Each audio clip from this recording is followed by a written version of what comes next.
Todo mundo que trabalha com dados já deve ter tido aquela sensação, sabe, de olhar para uma planilha gigantesca com tipo 5.000 linhas de dados demográficos e sentir que a verdadeira história está lá escondida no meio, meio que rindo da nossa cara. Nossa, com certeza. A gente tem essa expectativa silenciosa de que os números falem por si mesmos, né? Como se a verdade estivesse ali, pronta para pular da tela do computador a qualquer momento. Exatamente. Mas a dura realidade é que uma tabela gigante é apenas um bloco de texto denso. É um negócio frio. E na maior parte do tempo é completamente opaco para o cérebro humano processar de uma vez só. Uma planilha por si só não conta história nenhuma.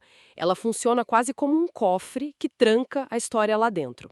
E quando a gente lida com dados que têm uma âncora no mundo real, um componente geográfico, tentar entender o cenário só lendo linhas e colunas é como tentar apreciar a arquitetura de uma cidade inteira, lendo apenas a lista de materiais de construção da obra. Caramba, essa é uma ótima analogia. Pois é.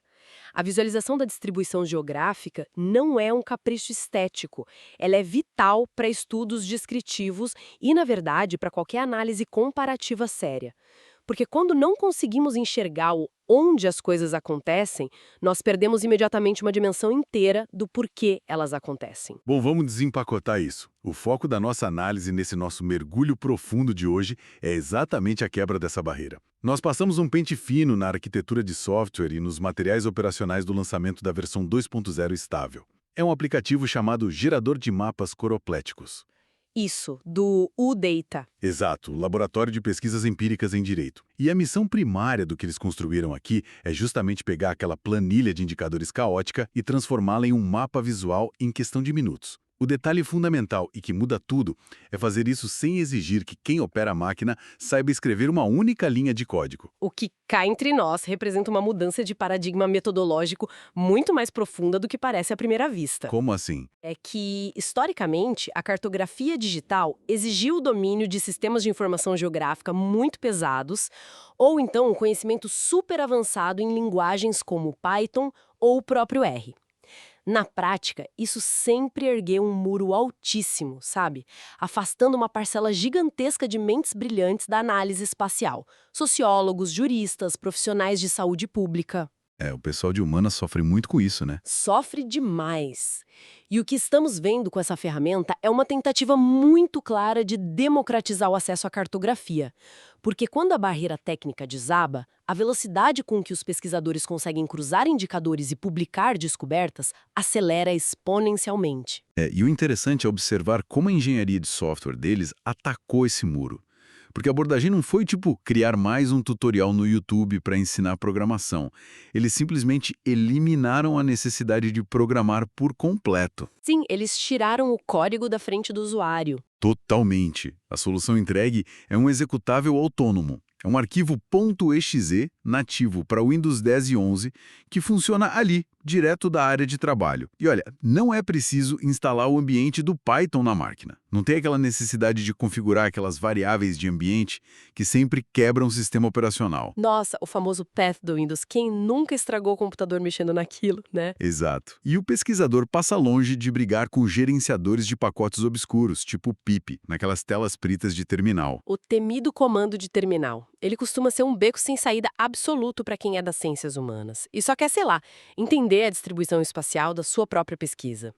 A frustração de passar 3 dias tentando instalar dependências de software só para colorir o mapa é algo que desestimula a continuidade de muitos estudos. Para visualizar melhor essa diferença, a experiência tradicional de gerar mapas via código lembra muito a compra de um móvel naquelas lojas de departamento modulares. Você recebe uma caixa plana com 300 parafusos misturados, algumas tábuas, uma chavinha minúscula e aquele diagrama confuso. Sim, e sobra peça no final. Sempre sobre. O que o laboratório fez aqui foi entregar o móvel inteiro, já montado, envernizado e pronto para colocar na sala. É dar um duplo clique e usar. No entanto, eu confesso que, ao analisar essa arquitetura, algo me chamou a atenção.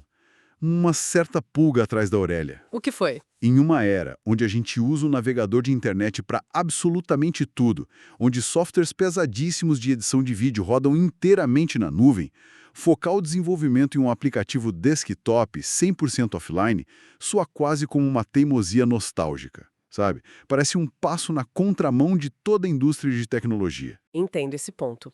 Mas o que é fascinante aqui é que essa aparente regressão tecnológica para o mundo offline atua, na verdade, como uma blindagem metodológica. É algo altamente intencional e super necessário. A premissa central de manter o software enclausurado ali no computador tem um propósito muito claro no ambiente acadêmico, que é a garantia absoluta de privacidade. O aplicativo opera do início ao fim sem fazer uma única requisição a servidores na nuvem ou APIs externas. Ah, entendi. Então essa quebra deliberada do cordão umbilical com a internet cria um ambiente estéril para a pesquisa. E isso levanta um ponto crucial sobre a própria natureza do trabalho empírico, né? Perfeito, porque quem lida com dados de saúde pública, por exemplo, muitas vezes tem nas mãos microdados muito sensíveis, taxas preliminares de mortalidade, indicadores socioeconômicos que estão sob embargo rigoroso até a publicação final daquele artigo. Se a ferramenta fosse baseada na nuvem, ia rolar sempre aquele momento de tensão na hora de fazer o upload de uma tabela confidencial para um servidor terceirizado que ninguém sabe onde fica. Com certeza. E em projetos que envolvem auditorias ou dados governamentais sigilosos, esse simples upload já violaria protocolos de segurança inteiros da instituição. Exatamente. Ao forçar que o processamento cartográfico aconteça única e exclusivamente no processador local ali da máquina, o risco de vazamentos externos é neutralizado. Nenhuma linha de dado cruza a rede, nenhuma informação fica em cache de servidor do outro lado do mundo. É uma decisão de engenharia que troca a conveniência da nuvem pela tranquilidade de quem conduz pesquisas críticas. Essa escolha metodológica resolve o problema do sigilo de forma brilhante, sem dúvida.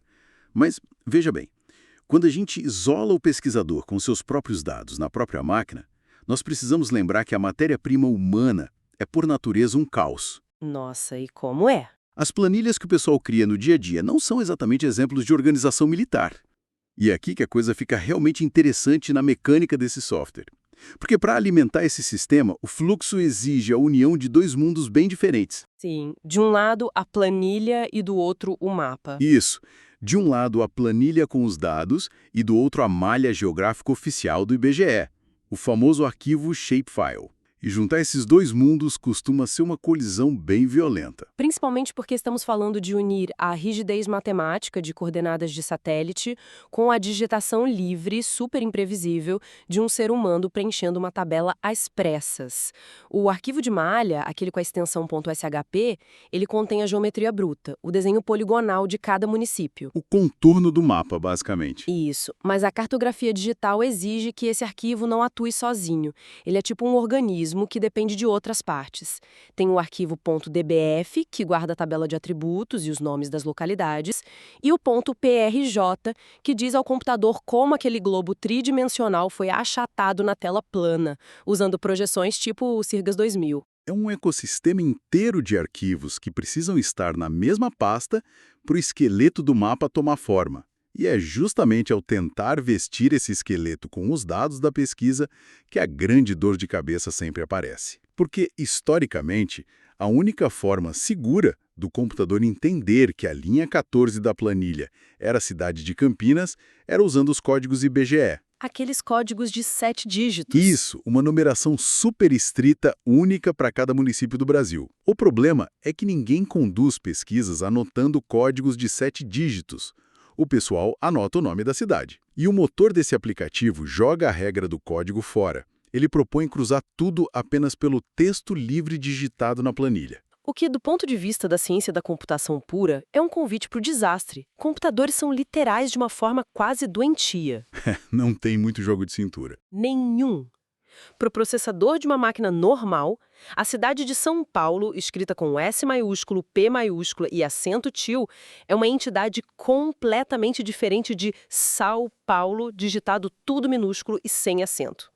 Se o pesquisador tenta juntar a planilha dele com a malha do IBGE usando métodos tradicionais e tem uma única diferença de formatação, a cidade evapora. Fica um buraco em branco na análise final do mapa. O que nos leva ao conceito que eles implementaram lá no UData, que eles batizaram de resiliência textual.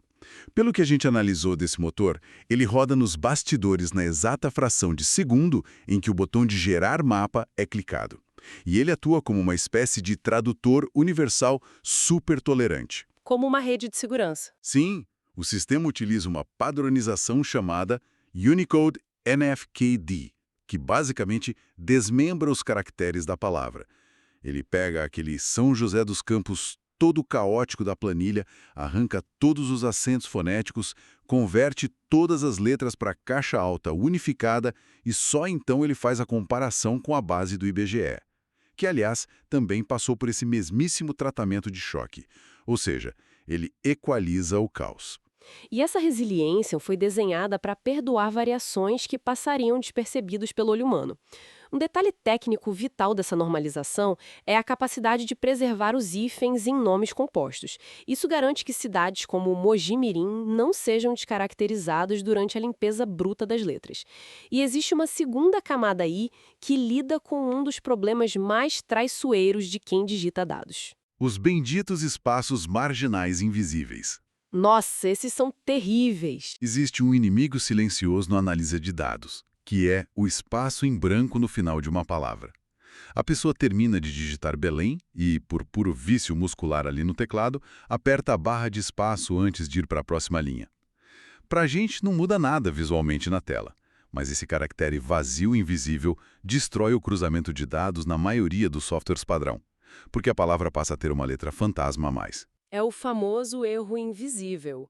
E o motor de texto do aplicativo simplesmente varre as extremidades de cada célula da tabela e guilhotina esses espaços antes de tentar parear com o mapa. E, olha, se a gente for ver o impacto prático disso na rotina de um departamento de pesquisa, a genialidade real não está na complexidade do código em si, está no imenso alívio cognitivo que ele proporciona. É verdade. Tira um peso enorme das costas. Quando a ferramenta absorve essa responsabilidade de higienizar as inconsistências textuais, o analista ganha horas de trabalho, horas que ele gastaria inspecionando milhares de células manualmente no Excel. A frustração é removida, o que permite que a capacidade analítica seja direcionada para o que importa, que é interpretar os indicadores. A tecnologia cumpre seu papel máximo quando ela se torna invisível. Essa absorção da carga técnica é libertadora para o usuário, mas nós sabemos que a tecnologia, por mais resiliente que ela tente ser, invariavelmente vai esbarrar na entropia do mundo real. Sem dúvida. E aqui eu faço o papel do advogado do diabo. Se esse sistema perdoa a falta de acentos, ignora maiúsculas, minúsculas e engole letras invisíveis magicamente, o que exatamente faz com que um cruzamento falhe catastroficamente? Porque a parte de análise de falhas, o troubleshooting do manual, relata situações em que o pesquisador clica no botão e o aplicativo devolve um mapa inteiro totalmente cinza, ou seja, zero correspondência de dados. Esse tipo de falha total revela uma limitação inerente a qualquer sistema de processamento que dependa de arquivos de texto. Nenhuma inteligência artificial, nenhum algoritmo de normalização consegue operar em cima de uma fundação que já chega corrompida. Quando o mapa é desenhado sem cores, isso indica que o motor não conseguiu ler absolutamente nada da planilha. E a causa raiz disso, quase 100% das vezes, é um detalhe chato chamado codificação de caracteres do arquivo CSV. Aquele momento em que o formato do arquivo não conversa com o computador. Se a tabela for exportada do Excel com a codificação errada, a máquina sequer enxerga a palavra São Paulo. Ela lê uma sequência de símbolos malucos incompreensíveis.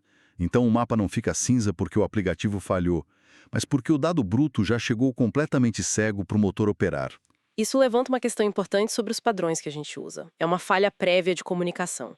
O padrão global moderno, para garantir que os caracteres especiais, os acentos, sejam lidos corretamente, é o UTF-8.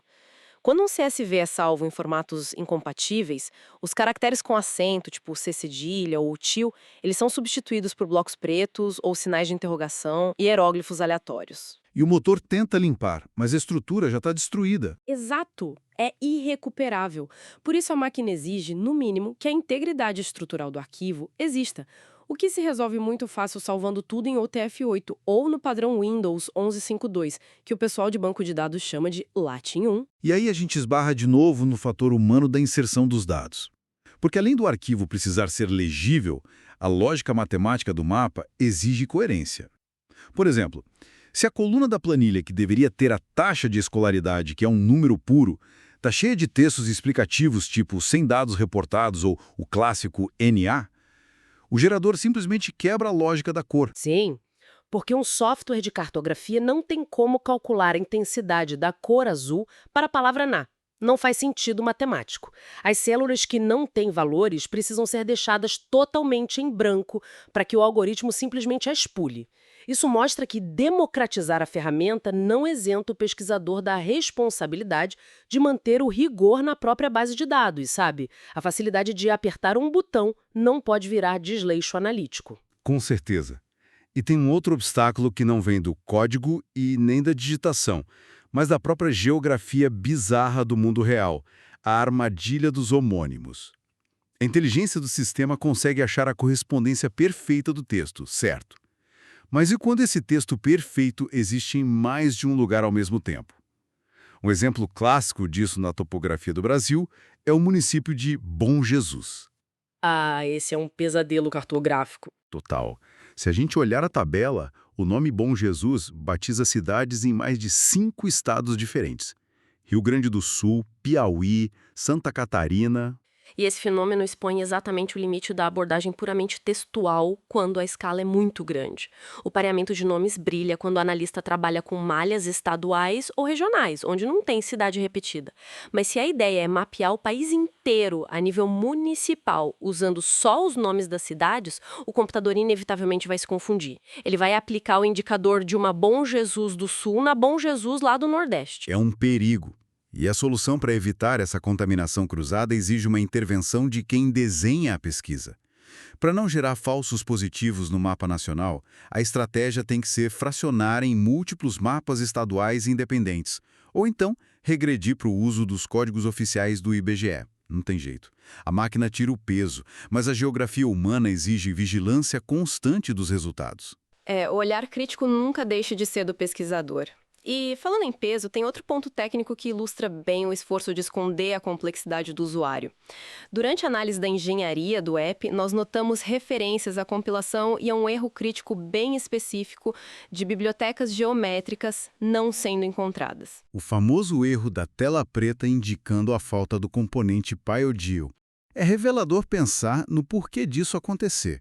O desafio de compilar um programa que lida com mapas achatados e polígonos é que essas tarefas matemáticas pesadíssimas rodam em bibliotecas antiquíssimas da ciência da computação, coisas escritas em C e C++. Linguagens de baixíssimo nível.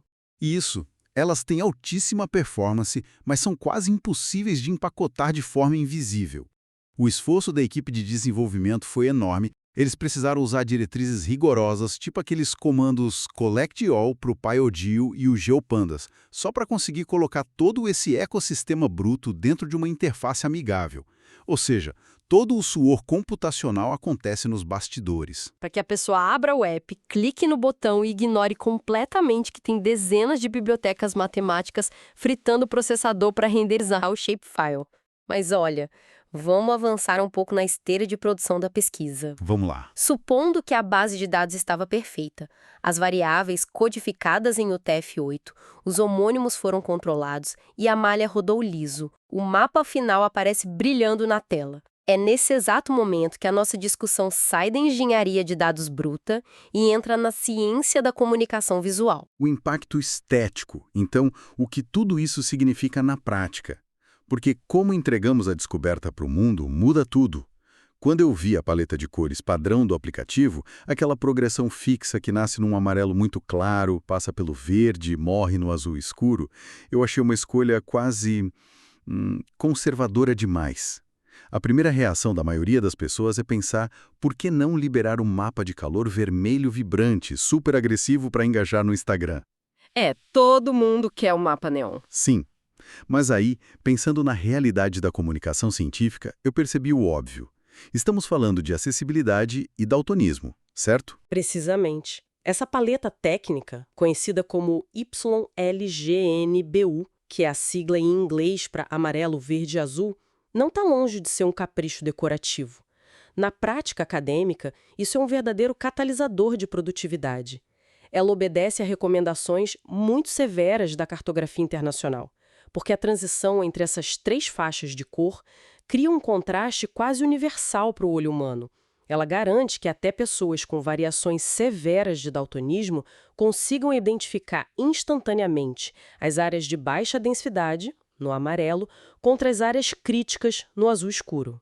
É o pragmatismo puro moldando o design. Se o mapa serve para comunicar uma desigualdade, ele falha miseravelmente se metade do público não consegue distinguir as fronteiras das cores, né? Com certeza.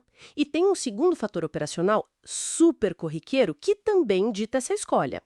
Uma proporção gigantesca dos relatórios de políticas públicas ou jornais científicos tradicionais ainda é consumida em meios impressos. Papel mesmo. Papel e tinta. Se você usa aquele mapa de calor padrão de vermelho vivo e verde escuro, no segundo em que ele for impresso numa impressora laser em escala de cinza, as áreas críticas e as áreas pacíficas viram exatamente o mesmo tom de cinza escuro. A informação some. A paleta ancorada no amarelo luminoso garante que as áreas de menor intensidade fiquem quase brancas no papel, e o azul escuro mantém o peso visual do preto. A leitura sobrevive perfeitamente. Nossa, essa percepção visual mostra como o rigor estético é tão vital para a validade do estudo quanto o cálculo da amostra. Em cruzamento de indicadores, o mapa não é um enfeite do texto. A clareza irrefutável do mapa é o próprio argumento. O padrão visual prova o ponto. O que resume perfeitamente o valor de criar ferramentas focadas em remover todo o atrito até a linha de chegada da publicação científica. Observando toda a arquitetura, fica claro que a versão 2.0 desse gerador construído pelo UDATA assumiu um papel de ruptura. Eles não fizeram só um conversor de arquivos. Eles passaram como um trator por cima daquela montanha de barreiras técnicas que separava o pesquisador com uma planilha valiosa de um mapa claro. A exigência de programar, o inferno das dependências de software, o pesadelo de higienizar espaços invisíveis de milhares de cidades, tudo isso foi engolido por um motor autônomo offline. Sim, um sistema que protege a privacidade do projeto e, de forma bem literal, coloca o poder da cartografia espacial num duplo clique na área de trabalho. E tem um detalhe: a compressão desse tempo de processamento devolve algo muito precioso para a ciência empírica, a capacidade de iterar. Quando gerar um mapa demora 5 segundos em vez de 3 dias, o pesquisador pode testar dezenas de hipóteses na mesma tarde. Ele foca toda a energia na correlação dos dados e não na sintaxe do código. O que, aliás, nos empurra direto para um território fascinante de reflexão, já encaminhando para o fim do nosso papo. Vamos resgatar aquela imagem do início. A planilha fria, opaca, cheia de histórias mudas. Com essa barreira técnica efetivamente pulverizada, saber como mapear deixou de ser um obstáculo e virou uma ação trivial no dia a dia da pesquisa. Um mero detalhe de clique. Exato. E isso causa uma mutação enorme no desafio científico para o futuro. Porque se o como está resolvido, o peso agora cai totalmente sobre o quê. Se qualquer pessoa, jornalista, analista, núcleo de pesquisa, consegue revelar padrões geográficos do próprio computador offline, a pergunta que fica é: como garantimos que os dados que estamos mapeando com tanta facilidade não estão carregando vieses invisíveis? Essa é a grande questão, né? A responsabilidade migra da ferramenta para o dado. Estão nesse exato segundo, trancados nas linhas de tabelas que a gente simplesmente não tinha capacidade técnica de visualizar em larga escala até hoje. É um horizonte de descoberta gigantesco. E é com essa provocação sobre o impacto do acesso livre à visão espacial que nós deixamos quem acompanha a gente hoje. Continue investigando e questionando o mundo, que os mapas agora estão aí para todo mundo.